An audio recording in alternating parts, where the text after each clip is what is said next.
So I just want to apologize for taking so long to make this video, but I really wanted to take in the Pixel 4a because right now with the world the way it is, on its knees, trying to get back up from this global pandemic, this phone is perfect timing. Like a lot of people out there, you don't understand. It's rough for a lot of people. People are losing their jobs. People are having a tough time paying their bills.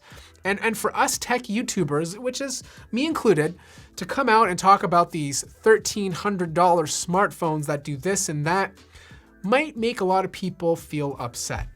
That's why I think the Pixel 4a is so special. Because when I started reviewing this device, I was gonna talk about how this feature is not as good as that phone and vice versa. But then I sat back a little bit and thought about, what do I truly use in a smartphone? And 90% of the things I do daily can totally be done using this $350 smartphone. Let's take the Note 20 Ultra for example. This is a $1,300 US device, over $2,000 here in Canada. And don't get me wrong, this is an awesome smartphone. It's a beautiful design, it has 55 cameras, it can space zoom up to 4,000 times, the list goes on. But I only use 2 of those cameras. The regular wide lens to take portrait shots of my kids, and I use it for video. And every once in a while, I'll dip into the ultra wide lens if I need to get more in the frame. But the rest of the cameras, I never use. Wireless charging. I mean, I've converted to wireless charging. I like it, but I don't need it.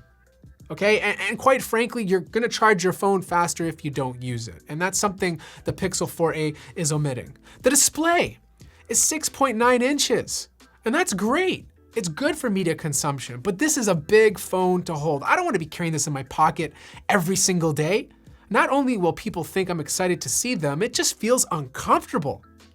The Pixel 4a, on the other hand, feels great in the hand. It's a good size, same size as the iPhone 11 Pro, maybe slightly bigger due to the slightly bigger display, but overall it's light, it's plastic, it's even lighter than the 11 Pro. And a lot of people might disagree that plastic is not a great material in terms of premiumness, and in some cases it's not when you're talking about $1,000 Note 20s, but the beauty of plastic is it's lighter and it's more durable. And a lot of hardcore Android nerds will tell you that you need a high refresh display, and as an enthusiast, I love 90 or 120 hertz. It's hard to go back, but realistically, once you stop using it for like 10 minutes, you don't even remember it until you start using it again. And even though this has a 60 hertz display, it feels fine. It feels fine. Battery life has been great.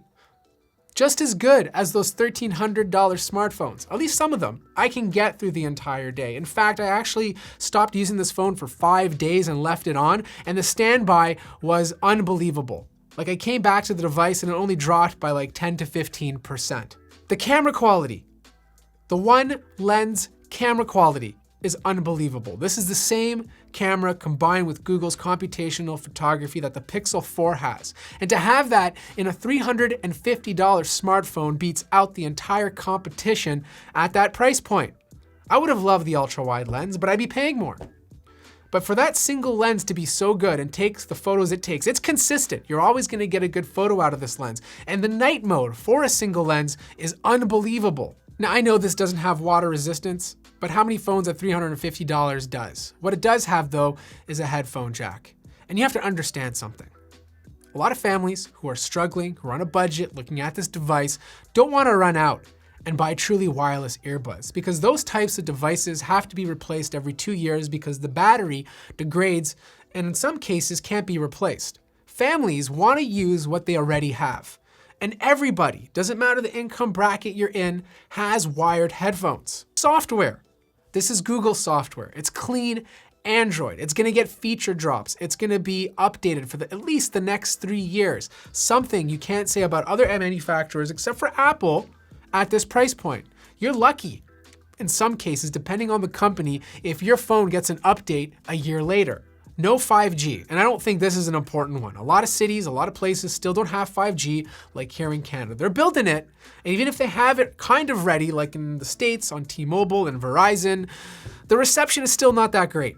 It's still not that great and consistent as LTE. It still won't be for another couple of years until we see good 5G implementation.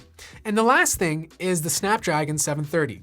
This is a very budget to mid-range processor, and it feels fine, but every once in a while, I get a bit of micro lag. It's not terrible to the point where the phone's unusable, but I do notice it, and it has me kind of concerned for longevity. Honestly, if I was not a tech reviewer, I'd be taking a hard look at this phone, especially if you're a student or just somebody looking for a device to take on the subway from home to work every single day and snap good photos on the weekend. This is what that device is. A lot of us think we need these expensive smartphones, but I guarantee that this phone will cover 95% of those use cases. Now, don't get me wrong, I can't speak for everybody, and some people might be able to take advantage of every single feature of a Note 20 Ultra. But I think for most people out there, especially on a budget, you're gonna be very happy with this device. And I think we need to stop looking at these really expensive smartphones and saying these are the best phones of 2020, because right now we're seeing a lot of innovation in the budget sector,